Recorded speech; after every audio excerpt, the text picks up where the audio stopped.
scratches, pits, tool marks. Do you have your attention yet? Well, if you've been making jewelry for any amount of time, finding these things will dampen your parade. Imagine you spent hours and hours on a piece you designed and created, and then you go to polish your masterpiece. Yeah, it's less than you imagined. Your attempts at shining your new creation only show shiny imperfections. Does this sound familiar? Well, once again, you're in luck, because today I want to talk to you about fine-tuning your jewelry polishing skills and tools in a way that will transform your jewelry making and take it to that next professional looking level. And I have some good news for you. It isn't as complicated as you fear. And with the right information and the correct training, you could be making stunning looking jewelry before you know it. If that sounds too easy and simplistic, stick with me. I have a long track record as a jewelry maker and teacher, 35 years as a professional jewelry maker actually, and those of you who know me, I tend to explain things in a simple and fun way. Hello again, I'm Doug Napier with the Jewelry Monk Studio and Training Center, and I've been a jewelry maker and a technical model maker for a bunch of years. And I've always had a passion for educating and encouraging jewelry makers of all levels in the craft of jewelry making. I have taught and trained and consulted jewelry making concepts all over the world, and have recently doubled down my efforts to beginner and intermediate jewelers in my new jewelry training center. First of all, thanks for all the comments and the questions from the first video in this series, where I explain the concepts and principles I want you to understand about jewelry polishing. I love interacting with all of you and helping wherever I can. In the last video, I hope I got you thinking about polishing in a whole new light. It was a quick overview, but hopefully it broke down some of the complicated processes into something a little more understandable. I painted a picture for those of you who have just started making jewelry and now you're hooked, big time. But you're stuck because you don't have the skills, the tools, or the know-how to get the finish you dreamed of. And you're a little frustrated in how your pieces look after polishing. Well, my goal is to guide the way for more jewelers like yourselves to have more skills, more fun, less stress, less pain, and more opportunities with your jewelry. So now I want to take you deeper into the area of defect avoidance. So grab a cup of coffee or some tea, come along with me deeper into the world of polishing, and let's continue with defects and where they come from. All right, one of the most important things in jewelry polishing is defect avoidance. The majority of the defects that we work on and that we have to clean up when we're polishing our jewelry are man-made, believe it or not. So when we're creating the piece, the tools that we use are more than likely leaving scratches, pits, tool marks in the areas that we're using them. So for example, first, if you're not using the correct tool, then you're causing damage. So for example, if you bend bezel wire and you're using flat-nosed pliers, if you grab that metal and you bend it, what's happening is the edge of your pliers is more than likely leaving tool marks in your silver or in your gold, whatever you're working on. So you want to first use the proper tool. So if I'm bending a bezel wire, instead of using a pair of pliers that's flat, I'll use a pair of pliers that's half round on one side and flat on the other, because then when I take it and I hold the silver and I bend it around, it's conforming to the shape of the plier and it's leaving less of a tool mark. Because if you leave a tool mark, you're going to have to clean up that tool mark somehow, whether it's through sanding, through rubber wheels. You can't just polish those out, because then it just looks it doesn't look good. So the first thing you need to do is make sure that your tools first don't have any chips, any ridges, that the part of the tool that comes in contact with your work is fairly smooth. So I'll take my pliers and the tools that I use, and a lot of times I'll just take a sanding stick and I'll go over the pieces just to make sure that there's no scratches, there's no pits, there's no divots, and I want to make sure that the part of the tool that comes in contact with my work is nice and smooth, so that again, I'm not leaving any tool marks. This is a sanding stick on aluminum. It's 3/4 inch by 1/8 of an inch aluminum, and I just wrap. This is 400 grit sandpaper, and I've also got one that has 600 grit sandpaper, so that I can go in there and even get the tool marks, or the tool a little smoother than just the 400. So I can go in there with 600. Also, the edges of this tool, I'll go in and I'll make sure that they're just rounded off just a little bit, because I don't want that to be a very sharp edge there, because again, if that comes in contact with my work, it's going to go in there and it's going to cut, and then I'm going to have to clean that up. So you want to make sure that the edges here, the edges around the tip are not necessarily rounded, but they're kind of smoothed off and a little bit easier on your metal, so that there's not sharp edges that are going to cut. Same thing with my half round flat pliers. One of my favorite pair of pliers. I've got a lot of favorite tools, but these ones I seem to work with a lot, and they're called half round flat. If you look at the jaws on them, one side is half round and the other side is flat, hence the name. But I like to prepare the inside of these so that they don't scratch or mar the jewelry when I'm working on it. And I use these for working on shanks, ring shanks, bezels. You can actually put them in there and you put the half round wire, and then you can bend. And if you prepare this inside, it doesn't scratch or mar your piece. So you put the flat side on the outside, you put the half round on the inside, and you bend, and this won't destroy your piece. And how I do that, on the half round side, I'll take a piece of like 1500 grit or 1000 grit sandpaper, and I'll actually sand it like this. First I'll go at it and I'll look to make sure there's no deep scratches. If I do that, I'll take it out with some heavier grit sandpaper. But then I'll go in with this, and this actually almost polishes it. It doesn't need to be a complete sheen polish, but you need to take out the majority of the scratches, just so that it doesn't leave scratches on your tool. So if you do this, and then on the other side, on the flat side, I'll take a sanding stick with about the same grit, about 1000, and go over it with the flat edge, just to take out any of the scratches. And you'll do this and you'll notice that it leaves a nice shiny.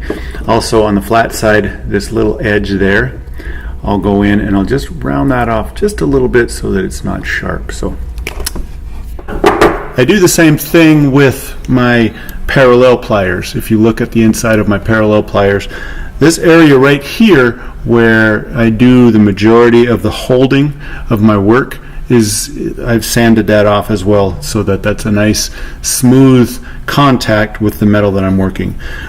Also on the leading edge here, I've done the same thing. I've just softened that up just a little bit so that it doesn't cut into my metal. And then the very end as well. If you looked at that's nice and sanded off smooth, so that it doesn't leave tool marks on the pieces that I'm working on. On the pliers that I use, these are chain nose pliers that I use for bending wire, for holding on to small pieces. Again, the same thing. On the very inside, I've sanded those off nice and smooth so that it doesn't leave tool marks. The edges are nice and clean so that I'm not leaving any tool marks. The very tip is nice and flush so that it holds together well, but again, it doesn't leave any tool marks as well. So prepare the pliers that you're working on to make sure that they're not doing damage, because more than likely they're doing damage to your piece, and then you have to go in and try and polish those scratches and those tool marks, and then we'll have problems with that later. So My tweezers, the same thing. When I'm working with my tweezers, bending wire, holding small parts, I've prepared the edges of my tweezers, the tip of my tweezers, the inside of my tweezers. They're nice and clean. They're almost sanitary because I just want to make sure that they're not doing any more damage than I need to clean up. So again, pay particular attention to the tools that you use, the pliers, the tweezers, because more than likely they're causing defects, and we'll have to go in later and polish up those defects, and that makes it frustrating and it makes it hard. Working with jewelry a lot, you work with rubber wheels, you work with separating discs, sandpaper discs, there's polishing wheels, all kinds of things, and you actually mount them on what's called a screw mandrel, and you can buy these in bulk. I always keep a bunch of them around. Unfortunately, when you get them, the screw part is flat. It's got a little bit of a dome to it, but it's pretty much got a flat top and a flat sides, and that works okay. But sometimes when you're working the piece, if this comes in contact with the piece you're working on, it'll actually leave some pretty good scratches and gouges in it. So whenever I get these, the first thing I do is I will take it and put it in my Fordham handpiece. And I've got a file that I use not on jewelry anymore, but on steel. And what I'll actually do is file this down.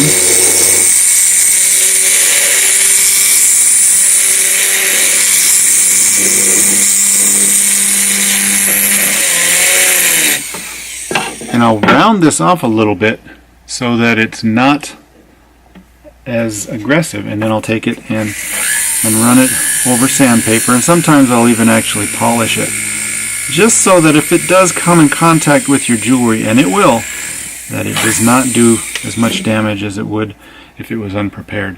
So if you look at all of my screw mandrels, they all have a little bit of a rounded top, and they're all polished so that it doesn't damage my jewelry when it comes in contact with it. It's something to quickly do, but you'll thank yourself, because you will eventually gouge your jewelry with the end of your screw mandrel. Clean up. Again, the majority of polishing is defect avoidance and defect repair. So when you're working on your pieces, all of the tools that you use, make sure that you pay particular attention that they're not doing damage to the piece, so that when we do go to the polishing, we've got less work to do because we've actually done less damage in the process of making our pieces. So just something to keep in mind, that again, polishing is defect elimination, and the majority of the defects come from humans. Well, my goal is to guide the way for more jewelers like yourself to have more skill, more fun, less stress, less pain, more sales. Here are some reviews from some of you who have subscribed to JewelryMonk.com, a free subscription, and tips, by the way. Linda Suzuki, owner and jewelry designer at Zuki Design, says, "Hi Doug, I finally watched the free videos you promised, and they're awesome. You are helping me get out of my own way and move forward. Thank you so much. I love and get so much out of your free teaching videos too. So grateful I found you." Fletcher McDonald, company owner at Down to Earth Rocks and Minerals, says, "Hi Doug, watching your videos is like reading a playbook page of my life. Fear of ruining something, wasting something I couldn't afford to mess up or waste, hitting a wall on my self-taught technical skills with not a lifetime of time available to learn and become somewhat proficient. Keep up the video production and take care of your health. Thanks for the occasional rekindling and encouragement. Keep the faith and keep up the good work." Nanette from Sonoma State University says, "Appreciate your videos. It's like you're right by my side, and it brings great comfort and courage knowing you are there. Thank you." Those are a few of the many reviews and testimonies that I get, and they warm my heart so much to know that I can make a difference in lives. You see, a few years back I had a health scare, and after my surgeries and recovery, I vowed to double down my efforts on passing along the gifts that I've been given, this jewelry knowledge. And in doing this, I've been shown what a new life could look like. You see, I have the skills to show you the way, and I have the passion as well to see you succeed. I have a simple teaching way that hopefully takes the complex and makes it easier to understand. Some concepts that once seemed overwhelming are now not so much of a hurdle and can be accomplished with confidence and trust. I've promised that something is coming, and it is, and it's going to be cool. But first, I want to help you overcome some more of your polishing obstacles. In the next video, coming soon, I'm going to overview some of the polishing tools that I use: sandpaper, sanding discs, rubber and silicone wheels, polishing brushes, felt wheels, etc. So keep on the lookout in the next few days. This one you will not want to miss. And again, thank you all for all the comments from the last video. It's awesome to know that there are still some kind-hearted people out there. Now, do me a favor. Right after this video, scroll down and leave a comment. Share a jewelry experience you've had, good or bad, or just check in and say hi. I always read the comments and I usually respond. I promise it's not going to be easy to change, because change never is. But I also promise the opportunity to change is always worth the effort. I'll see you in the comments.